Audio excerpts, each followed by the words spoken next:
Alright, this is a quick overview of what should be included with the Flexi. So the Flexi should be a Flexi Short, which should be about the same as this, but a little bit smaller. You should have a number of platens. They may not look like this, but there should be at least some youth and adult ones and sleeve ones, and these kind of remove.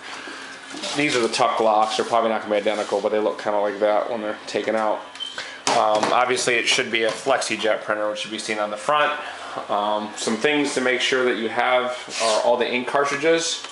There'll be a series here. They'll be named like LK, LC, LM, LK. They'll be all white. You know, in other words, light black, light magenta, light cyan, and light black. And then there'll be a series of color cartridges: black, cyan, magenta, and yellow.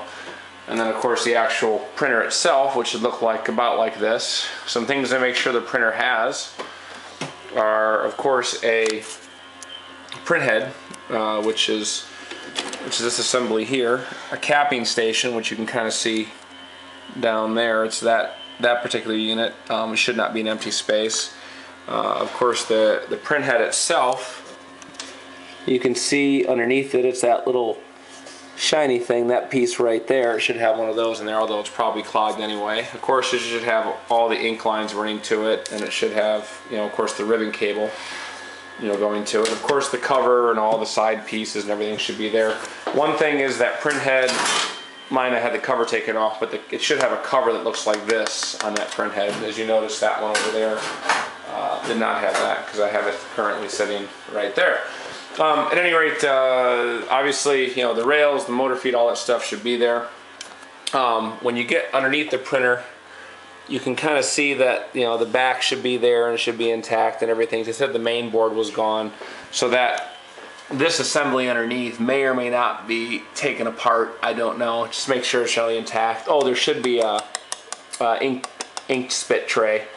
This just comes out like that. But that should be in there. It looks more or less like that, nothing special, but that should be included with it. Let's see, other things that it's going to have, of course, is the stand to the frame. Of course, it's going to be, you know, much shorter, that version of it. Of course, in the back there'll be an outlet with a switch and a power supply. There should be 4 servo lifts, one on each corner of the frame. The servo lifts are these little guys. Oh, here I'm showing them, clip on. These little guys there. Should be one of those there, one of those there, and of course 2 in the corresponding locations in the back. She said a whole nother Epson printer, which will kind of look like this without this crazy top and without these cartridges. She had that as a spare part, so that should be included. Let's see. Even though the main board on the printer is fried, it doesn't mean you shouldn't still be able to power on the back. You know, plug it in, power on the frame. And when you do that, you know, even if this isn't plugged in or turned on, the power switch of the Epson's right there to turn on or off. You can, if it's out, it's turned off. You can kind of see a little bit of there. If it's in, it's turned on. So if it doesn't have a main board, easiest way is just disconnect the power to the back of the printer, and that's, you know, behind there, and just power on the frame, which is this switch here and this power cord here. And when you do that, this LCD should at the very least light up. And then it'll probably go to power on printer, then please wait. And of course, if the printer they have is broken with a mainboard problem, you can't power it on because it doesn't have a mainboard. But at the very least, to check that the frame is sane and all the wiring and the transformer and all that good stuff is working, you should be able to at least plug this bottom piece in, turn it on, and get the status lights there. And of course, you can kind of go through the menu, make sure the buttons work, but you know, I'm not too worried about that. Of course, you know, there'll be a height adjust there. You can also test if the servo lifts work by moving this height adjust up and down with the frame turned on. And all 4 of these, you know, those little guys here I was pointing out earlier, should move up and down in tandem with that. There should also be, hopefully, an ink resetter. Looks like this for those cartridges. One of those should be included. The Power Rip software CD. I don't think I have an original version here, but it's just like a Power Rip software installation CD. There'll also be a license key for that, which is pretty important actually. Without that, you kind of have to beg, borrow, and steal. And actually, here's the Power Rip that I had.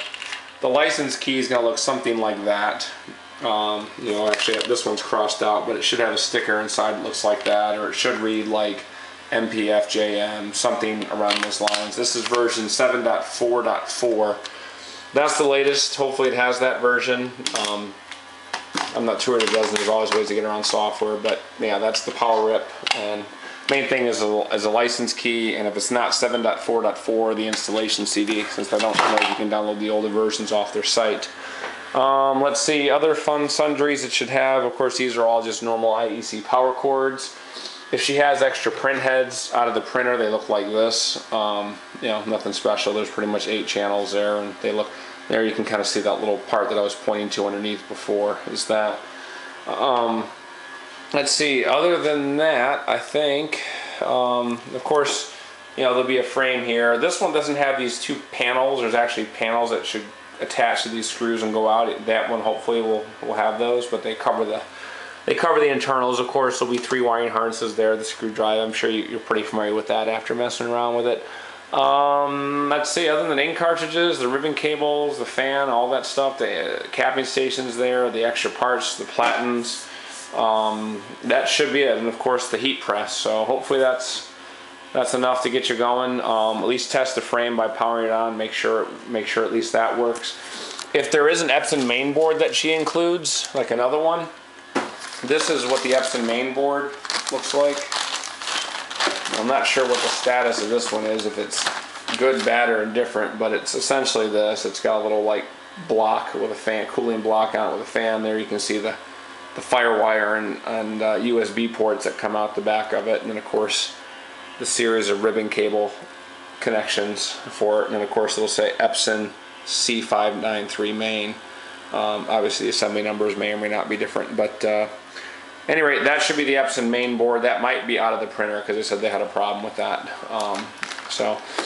I think that's about it. I'm going to hit up on the 10-minute YouTube limit here pretty soon. So yeah, I think that'll do her. So yeah, cartridges, spit station, the capping station, of course the print head, all the lines, all that stuff. The lines actually should look clear if they flushed it properly. They shouldn't have this magical rainbow of colors going on. And of course, you know, there's a dry belt here. There's a little encoder strip there, you know, dry belt encoder strip. There's a lot of little parts there, but at least that should tell you whether that thing's been gutted. Any questions? Give me a call.